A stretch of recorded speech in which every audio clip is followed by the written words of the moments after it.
So I've got a more unique video on the channel today, guys, something that I haven't really done before, and that is that I'm going to be reviewing the FlyDigi Apex 4, as you can see here. A very, very nice looking controller, and I was lucky enough to be sent this by FlyDigi themselves. So a big thank you to them. I do have to disclose that they did send me this controller. I did not pay for this controller, but with that being said, this is not a paid ad or anything like that. So I actually have no obligation to say anything about the controller, so you guys don't need to worry about this being, you know, a paid advertisement that I'm just going to gas the controller up or anything like that. They literally sent me this. They didn't send anything else other than information on the controller. They didn't say anything to do, and there was no payment made or anything like that. So this is going to be a completely honest review from me about this controller right here, and we're going to break this video up into a few different sections. I'm going to kind of go through all of its key features. There is a lot of really positive stuff about this. I'll also go through the cons as well. There are a few areas that I think do count as a negative compared to some of the other controllers that I own. And so I'm going to go through a full-on review going through all the features. Then I'm actually going to go and do a bit of a live commentary in Star Wars Hunters. Obviously, this is a Star Wars channel, and right now I'm covering Star Wars Hunters. And I'll be honest, this is the perfect controller to tie into Star Wars Hunters. So I want to show you guys an actual full game as well in a bit of a live commentary. And then at the end, I'll actually do a full summary and just, yeah, sum up my thoughts towards the end. So without wasting any time, let's get stuck right into it and do a full honest review of the FlyDigi Apex 4.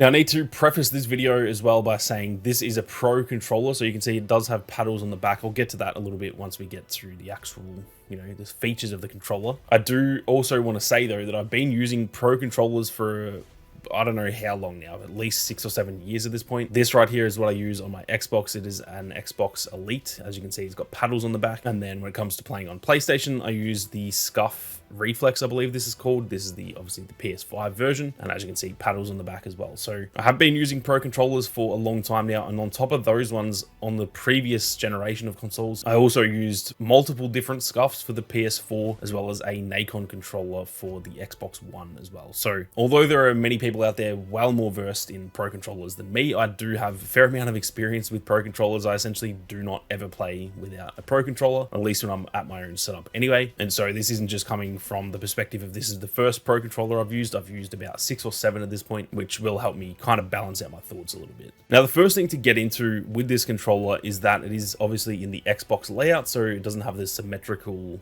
thumbsticks that a lot of people prefer when it comes to the PlayStation. Now, for me, I actually prefer that. I'm much more of an Xbox guy. In terms of the controller, I don't really care. I'm not into the console war side of it, but I do prefer the Xbox controller just because it fits my hands a little bit better. So for me personally, I love the layout of this, but obviously that's personal preference, and some of you guys may not really enjoy the Xbox layout compared to the PlayStation one. What I'll also say too is that this thing is freaking heavy, which again could be seen as a negative. I actually love that. I love heavier controllers. I'm not too sure why, because technically that doesn't really make sense, but I just prefer the controllers feeling a little bit beefy and feeling like sturdy in my hands, whereas I've used previous controllers, mostly the previous Scuff controllers I used on the PS4 era, that felt very plasticky and very flimsy, and it felt like, not that I really rage at games, but it felt like if I got angry and like, you know, really gripped it, that they would just snap in half. So that is not the case with this controller. It is by far the heaviest one that I own, and I actually usually go for the heavier controllers too. So that's comparing it to some controllers that I already thought were heavy, yet this one is actually a fair amount heavier, which again, I prefer. I count that as a pro, but a lot of people might not enjoy that, and that is definitely fair enough. Now, I touched on the Xbox and the PS5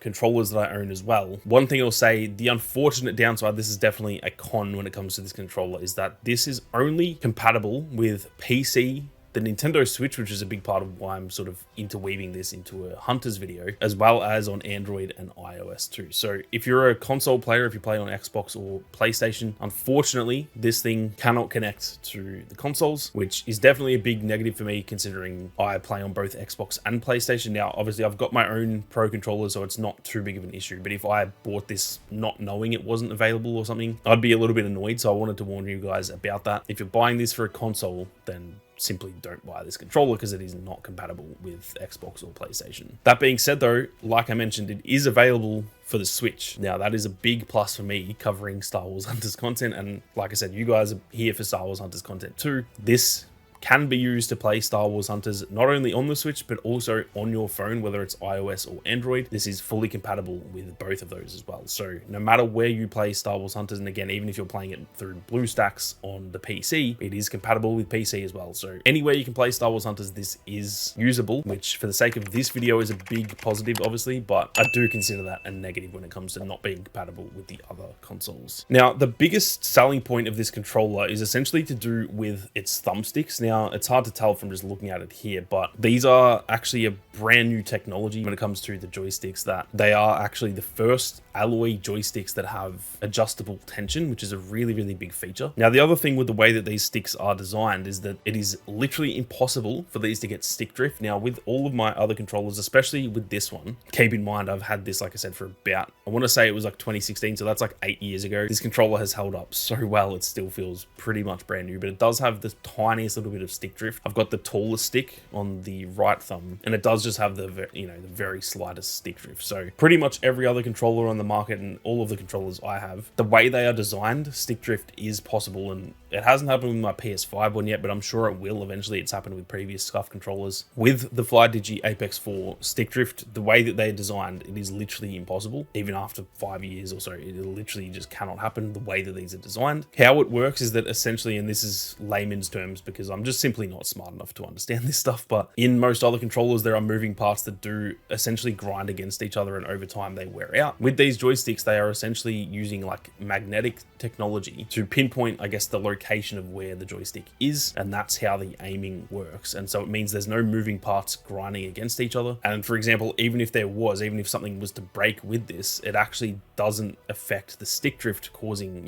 your stick to actually move, even though it's standing still to your eyes. The controller sees it as moving. Because this uses magnetic technology, it actually just still wouldn't cause stick drift. So that's a big positive, and that's going to help a lot when it comes to the longevity of this controller. I'm going to assume in 5 years this will be completely fine, unless I throw it at a wall out of rage or something like that. But that is a really big positive to me. Like I said, my other ones don't really have too much stick drift, so it's not like a common occurrence for me, but it's something I'm always wary of, that at any point your controller can essentially just break and have stick drift that is going to really affect your gameplay. And like I said, that is literally impossible with this controller. Now, on top of that, the triggers also have really cool technology. Now, it's pretty similar to the PS5 controller in the whole like adaptive triggers thing, where if you're playing a shooter, for example, as you pull the trigger, it'll kind of, it's like them emulating an actual gun, I guess. It has that like slight haptic feedback in the trigger, and it makes it feel, again, it doesn't actually feel like that, but it's trying to make it feel like you're firing a real weapon. That same technology is in these controllers too. Now, for me, I actually turned that off. I don't really like that feature in not only this controller, but the PS5 one as well. I turned it off straight away. I just don't really like it, but I did try it out a little bit in the firing range on X-Defiant, and it does feel good. It feels like high quality. I just don't like the feature, so I turned it off. That's not a negative from me. That's just me not liking that feature, but it felt like it worked exactly as intended. Now, getting to, I guess, the key point of why most people are going to buy a Pro controller, that is the paddles, or in this case, buttons on the back. As you can see, there are 4 buttons there. The one in the middle is just the power button, so that's not an actual button. There are obviously 4 buttons here, which, as you can see, when you just naturally hold the controller, these ones are just in a natural position. That's just, picking the controller up naturally. That's where your fingers lay. And then there are 2 further ones in the middle here, which really helps depending on the game you're playing, and especially for PC players too, because you can bind these to actual keys on your keyboard. That means that in games where there's, a regular controller wouldn't be able to fit all of the buttons on the controller, you can obviously bind, you could bind one of these back buttons to be the E to interact button, saving one of the actual face buttons to be something else. So that is the main reason people buy Pro controllers. That's the reason I bought them as well. It allows you to jump around a little bit easier when you're playing a shooter. It allows you to do a lot of stuff without taking your right thumb off the stick, meaning you can constantly aim but also be pressing buttons at the same time. And so that is obviously the key feature, and that's,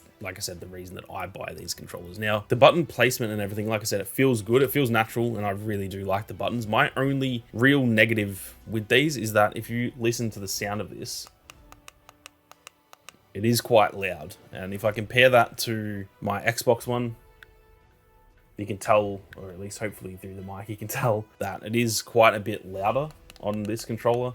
That's not that much of an issue, just more for me as a creator. I play with the mic, as you can see, it's really close to me, and I have my hands on the desk. So as I'm pressing these buttons, it's probably going to be picked up through the mic, which is just a negative for me. That's not something that most of you guys are going to have to deal with. So it's not really a genuine complaint. It's more of just something I thought I'd note, and I guess more of a personal preference. Now, the way that you remap the buttons on the back as well is really well done with this. It's something that with every other controller, it can be kind of annoying. It's like, it usually takes a while to set up these controllers. With this, simply pressing this button right here, as you can see, it has my logo on the screen there, but if I just hold that, it's very hard to tell, but it brings up essentially a menu. So this thing has got a full-on menu system in the controller. It doesn't have to be attached to any other apps and stuff. Now, we'll get to that later because there are apps too, but you can do all of the button remapping through the little screen, which is just so much easier than I've ever experienced it on any other controller. You can also like connect to whatever you're using, so you can connect through the PC or the Switch through this, and it is essentially seamless to connect, whereas obviously without a little screen there, you can't really tell if it is connecting or not, and it's a bit more annoying with other controllers. And then, like I showed, there is also the little screen there that, as you can see, has got my freaking logo on it, which is awesome. Now, that is just a still image, but you can actually have GIFs there as well, so you can have an animated little screen on your on your controller, which is pretty awesome. For most people, it's something that you probably don't care about, but it's a cool little customization touch. And yeah, for me as a creator to be able to have my freaking channel logos on my controller, I just find that so cool, and it's very, very easy to do. Now, how you do that is that there is a PC software. There's also an app for it as well called the FlyDigi Space Station, and through that you can essentially change all the settings you need to with this controller. So that's how you can put a GIF on the screen. That's how you can do your button remapping if you don't want to do it through the controller. You can also set multiple configurations. So for example, I've obviously been playing Star Wars Hunters with this, but if you guys didn't know, I have another channel that's a shooter channel where I've been covering X-Defiant, and I have been testing this controller out over there too. Now, obviously on the Switch, the buttons are swapped. So like that's the A button and that's the B button on a Switch controller, which means that I've got to set this up weird, and that's no fault of this controller. I don't know why Nintendo controllers are backwards like that, but without multiple configurations, that would mean that when I then go play X-Defiant, for example, when I try and jump with that button, it would be pressing B and it would be doing the wrong thing. So this does have multiple configurations, and it actually does it automatically. So when I switched this to the PC and was playing X-Defiant, it automatically picked up on that and it switched to the second configuration because that's the one that I had set on the PC. So that is also really, really handy. It means that you can play multiple games and have different, you can have this button here as the A button, for example, to jump in a shooter. But then if you wanted something else for a racing game, you can just change that and you don't have to go through and manually change it each time. You just literally switch the configuration. So that is also a really, really big plus, that it's not a hassle to change between games and stuff like that. Now, I just wanted to essentially show you guys a full game here of Star Wars Hunters, potentially even a couple of games depending on the length of them, pretty much unedited. I'll obviously cut out the boring parts, but I wanted you guys to see the controller in action, to see exactly how it plays. I have faith in that Utuni because he's got a cool skin that he's a good player, but that's not really how that works. Tough team though, man. Sentinel, Slingshot, Scorer, and then Amara Bexes sort of can go either way. Try and get my ult early. It's one thing I try to do, which could be seen as selfish really, but I'm trying to get my ult done. Pop my shield. Oh my god, that was close. We've got a good Zaner on our team too. It's very handy. I'm going to just get rid of these boys because this is a very crucial objective, which that did absolutely nothing. So that was kind of a waste of that ult. It's always a big play if you can get a team, like get a squad wipe early on an objective.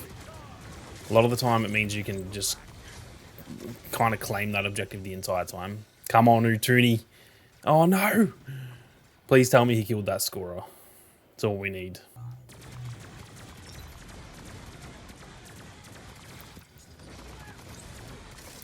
Come on, boys, I need some help.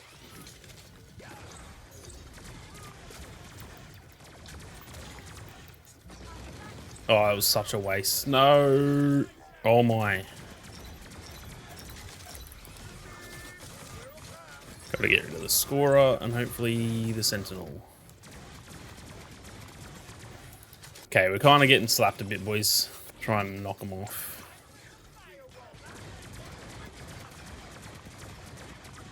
Gotta get rid of the scorer.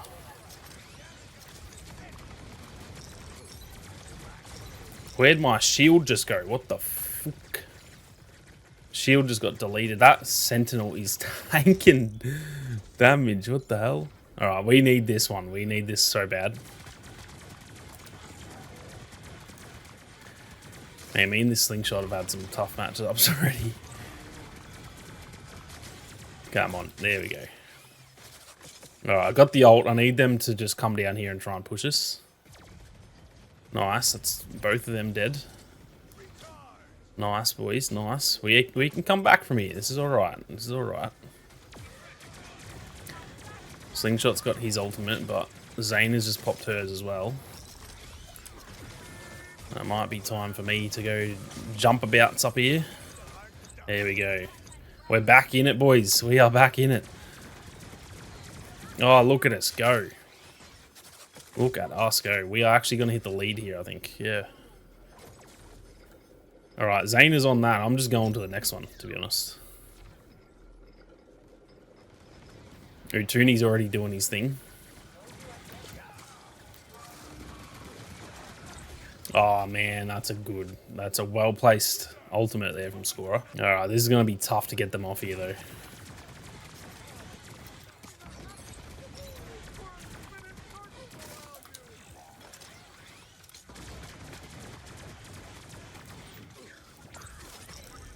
Oh boy. Man, I think that Scorer ultimate really changed the game. We can still win it, but it's going to be tough. This is do or die right now for us, boys. Do or die. Don't you dare use your ultimate. You little bitch. To hit him with the counter. Come on. Come on, Zayna, help me. No.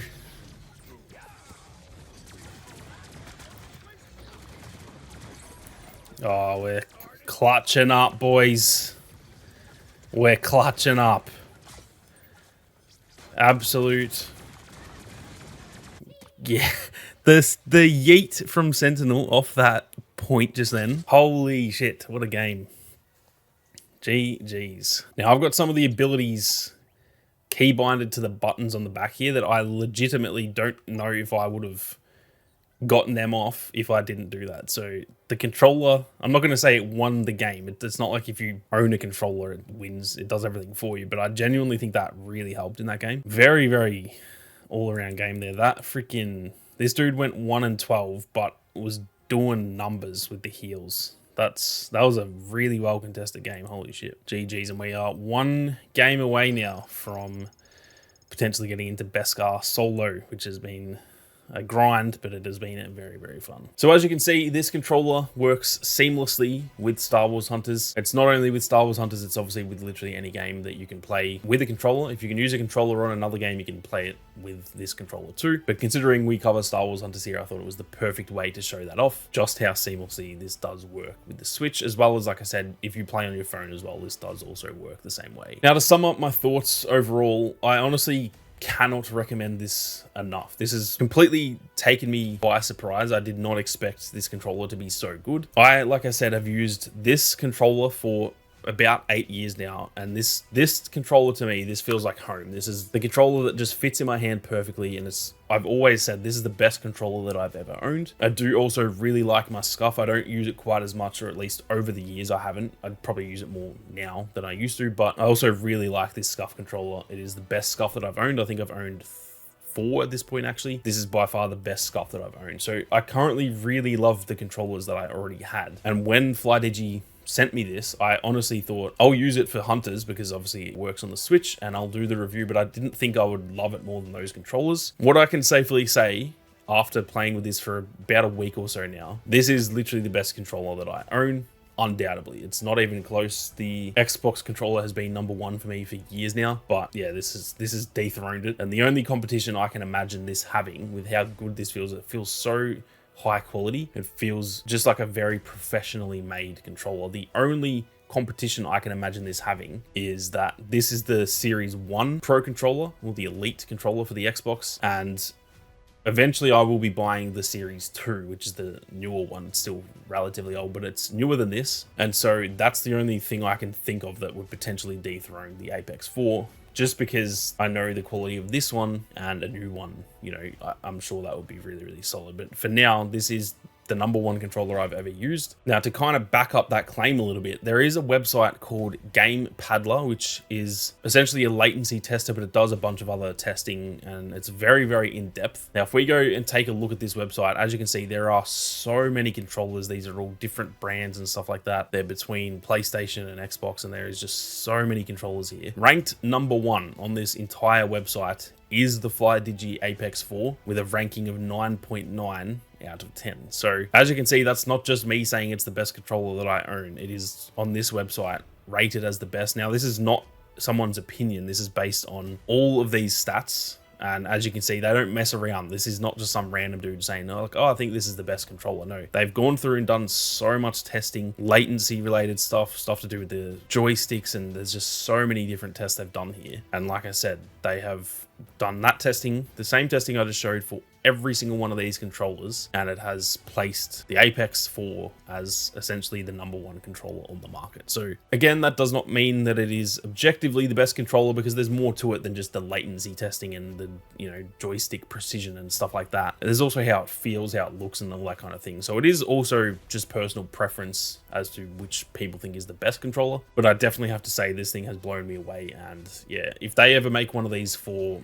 Xbox and PlayStation, I will be buying one immediately. There's no doubt in my mind. I've always seen Scuf as the company who I rate as like the #1 pro controller company. I think FlyDigi has taken the cake, and yeah, next generation of consoles, for example, if they have controller versions of these, I won't be buying a Scuf, I'll be buying one of these controllers. So that is just how good I think this thing is. And like I said, I have not been paid to say anything like this. They sent me the controller. They said that they would like me to do a review, and that is literally it. They sent a bunch of information about the controller, and that's it. So I've not been told to say anything like that. I just genuinely think that this is the best controller that I've ever used, which is, yeah, a big statement for me. Like I said, this controller I have used for years and years, and I absolutely love it. I never thought the Apex 4 would dethrone this, but yeah, I think it has officially dethroned the Xbox Elite as my #1 controller. So that's it for my review of the Apex 4. You can find this, I believe, on Amazon. It's about $160 US for anyone who's interested in getting one. Obviously, they are very expensive. That's about like a regular price for any pro controller. So I don't really have any thoughts on the price of it, just because it's pretty much what they all cost. Now, I do think that they're really worth the money if you are really in the market for a pro controller. What I'll also say though is that the difference between one of these and a regular Xbox or PlayStation controller, it's not that different. And so if you're not in the best financial state, or you simply just don't want to buy an expensive controller, just don't, because they're not like, this isn't 10 times better than a regular controller. But for those who want, you know, the option of the back buttons and the faceplate and stuff like that, and are willing to spend the money, then I do think it is worth the price. It's kind of a weird situation where I guess it's kind of similar to a car. You can just buy a regular stock standard car that just gets the job done, and that is really all you need. Or if you've got the money and you want to go out and buy a freaking Lamborghini, you can do that as well. But the difference between a Lamborghini and a regular car, if it gets you from point A to point B, that's literally the only thing that matters. So that's kind of the same thing I would describe for controllers versus a pro controller. It's hard to really determine whether they are objectively worth it for every person or not. But that's going to do it for today's video. Like I said, thank you to FlyDigi for sending me this controller. If you guys have any questions about it, especially in relation to Star Wars Hunters, be sure to leave a comment down below. I'll definitely try and read through all the comments and get back to as many of those as I can. But with that being said, thank you all very much for watching. You guys have a great day, and may the Force be with you always.